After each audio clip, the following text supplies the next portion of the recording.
back to the channel and welcome to episode 39. Today we're going to review a device that helps address the thing that no household has enough of today. How are we going to do that? Well, this Vastfafa 8-outlet surge protector provides an additional 8 well-spaced out outlets along with 3 USB Type-A connections for all of your power and charging needs. Vastfafa. Yeah, wow. This is not what I thought we were going to talk about today. And I suspect at this point we probably have already lost half of our viewers. So if you're still here, congratulations. You're weird. But this absolutely does solve a very common problem that a lot of people have, which is having enough electrical outlets. Not sure what you thought I was referring to, but I'm going to let most of what you said just slide right on by. So, yes, this does address a common problem that most people have in their house, and that is electrical outlets, because today it seems like almost everything that we use needs some kind of charger, and that puts a tremendous amount of strain on the amount of electrical outlets that we have in any one given area. Yeah, for sure. Not to mention all the regular appliances and electronics that need power outlets. And it's such a pain that some of these chargers, the adapters, you plug them in and they need more space than just a single outlet allows, right? There may be neighboring outlets on a power strip, for example, but what you plug in not only takes up its space, but the neighbors as well. And that's such a pain in the butt. Great point, Keith. Look at all the devices that come with power supplies that have integrated transformers. And those transformers oftentimes take up more than just one outlet space, encroaching upon the space to the left or the right, and really make it so even if you have a power strip, you're losing a bunch of that space available in it. Yeah, these integrated transformers, or wall warts, if you will. That's an excellent point. So what is it about this power strip that addresses that integrated transformer issue? We're going to break into this episode for just a brief moment with some very exciting news. Well, yeah, exciting for our viewers who actually like to wear shirts. Good point, Keith. So for those of you that are our shirtless viewers, please feel free to skip over this portion of the video. And for those who do like wearing shirts, not like Nessa, but for those who do, we will be giving away 10 of these luxurious Dad's Talk Tech logo t-shirts. That's right. So 30 days after we hit 1,000 subscribers, we'll be giving away 10 of these shirts to people that have subscribed to the channel. Now, unfortunately, because of shipping complexities, we are going to have to restrict the winners to those of you that live in North America, the US and Canada. So if you haven't subscribed already, do so right now, and that will allow us to get to business and start shipping out these free t-shirts. Now, back to our regular scheduled episode. Wow, you could have been an investigative reporter. So what I really like and what really helps is the spacing of all these outlets. Each one is given a significant amount of space away from its neighbor, and it's for all 8 outlets. So sometimes you'll see, a power strip that has, 1 or 2 outlets that are spaced further from the others, but then the bulk of them are jammed, right on top of each other. This one spaces all of the outlets out evenly and gives each one of them the ability to have one of those, regular size transformers present in each outlet. Oh yeah, that's nice. That's awesome. I love that. And it's interesting that they've been able to achieve that spacing without making the entire power strip ginormous. Precisely, Keith. So I've now purchased a few of these power strips. So one I purchased for my desk area. Another one I purchased for all of the studio equipment that I have to have plugged in for us to record our episodes. And then one I'm going to be sending with my oldest girl off to college. Cool. So, are there any color choices with this? There actually are. So, I've purchased 2 of the black model, and then my daughter wanted one of the white ones for her dorm room. Now, another thing that I like is, along with the color choices, it looks like you've got a choice of extension cord cable length. So, I purchased 2 with the 10-foot length on the cable, and then I got the 8-foot length for my daughter's dorm room. And it looks like you can get anywhere from a 4.5 to a 10-foot cable. However, not every length is available with every color choice. Yeah, I'll ask him. Yeah. So Nessa wants to know what other features are available that we should be discussing today. Nessa, Keith, I'm glad you asked. So, along with the 8 outlets and the 3 USB ports that it comes with, You can put this device on your desktop, on the floor, and it has a wall mount option. So it's got a couple of keyhole openings for that.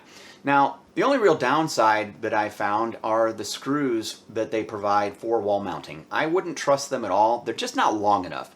And so I think if you put that power strip or that surge protector on the wall, and then we're plugging things in and out, I'm afraid you'd actually just pull it down. So I would recommend, if you want to wall mount it, that you provide your own screws. Other than that, those are really probably the primary features. Yeah, and I suppose you could probably use those on command strips to do a wall mount, but probably not with a ton of weight hanging from it. I suppose it's probably similar with the short screw.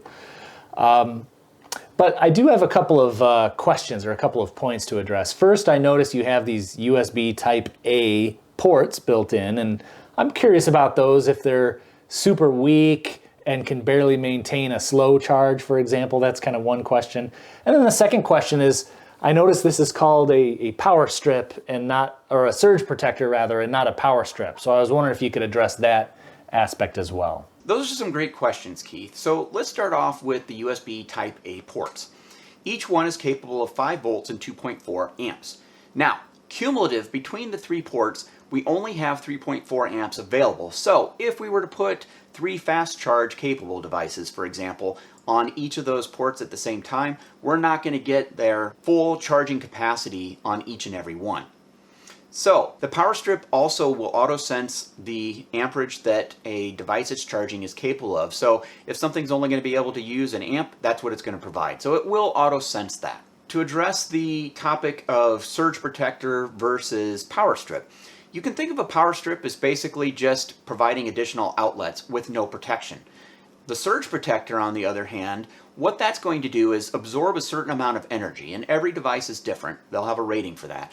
But it'll absorb a certain amount of energy that will not be transmitted over to the devices connected to it, therefore protecting it from a situation where, say, a spike in voltage comes through. To quantify that protection, the black unit with the 10-foot extension cable is capable of 1,700 joules. Now, to put that into some context, the minimum that they recommend out there is 600 joules of energy in order to protect devices, at least on an entry level.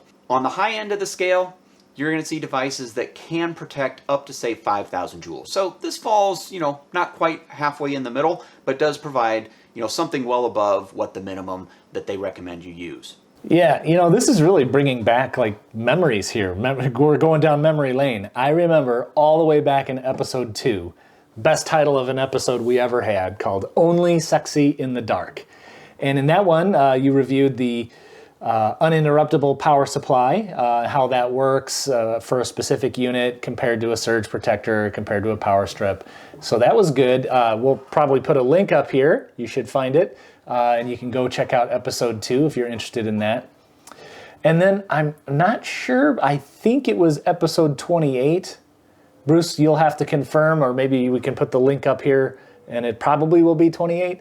And that will be a challenge for you, right? If you really want to know about this, there we take a much deeper dive into the physics of how these surge protectors and power supplies, uninterruptible power supplies as well, actually work. And there we talk about, AC to DC, DC to AC, harmonic distortions, spikes, all kinds of stuff. So simulated sine waves, we get down and dirty in that one. Oh yeah, back to episode 2. Just kind of an aside on episode 2, the official title was UPS's Only Sexy in the Dark, and I don't know that title wasn't a double-edged sword, because our viewership of that episode was super short. Like, most people only watched a couple minutes of it, and I think they were expecting something other than what we delivered. I don't know that they really picked up on the UPS part of that whole title. And then you are correct. Episode 28, we did a huge deep dive into really the UPS technology and transformer, how to even create or convert power, from AC to DC, DC AC, all of that. And that would be one of those challenge accepted moments for someone to go click on that. I'll put links to both of them in the appropriate place, and that way people can watch those videos and really, if they are having a thirst to just get super geeky on those topics, we've got the information for them. Yeah.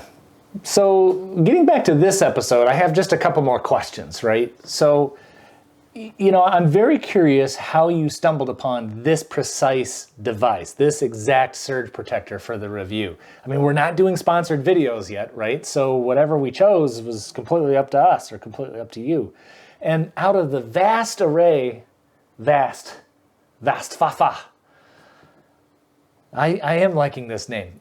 So out of the vast array of surge protectors out there, and there are so many, I'm curious, how did you pick this exact one? Let me be honest here, Keith. It was a combination of features and blind luck. I researched this original purchase significantly and stumbled across this particular device. I liked its features, and at the price I was willing to take a chance on it. And since that original purchase, I've actually purchased 2 additional ones, so I guess that kind of tells you how I feel about it. Now, I do believe you said you had a couple of questions, so what's question number 2? Yeah, my second question is... Hit like, subscribe, and ring the bell to get notified of new videos. Why hit the dislike button when it feels so good to hit like? It's right there, calling your name.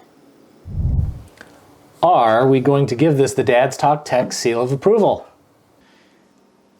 Aside from the short screws, and I don't know if you can really see that very well, but that's super short. The only other thing about this power strip that, I maybe would change a little bit, and it's fine, it's just maybe, if I was looking at creating the product a little bit better, is this power switch on the end.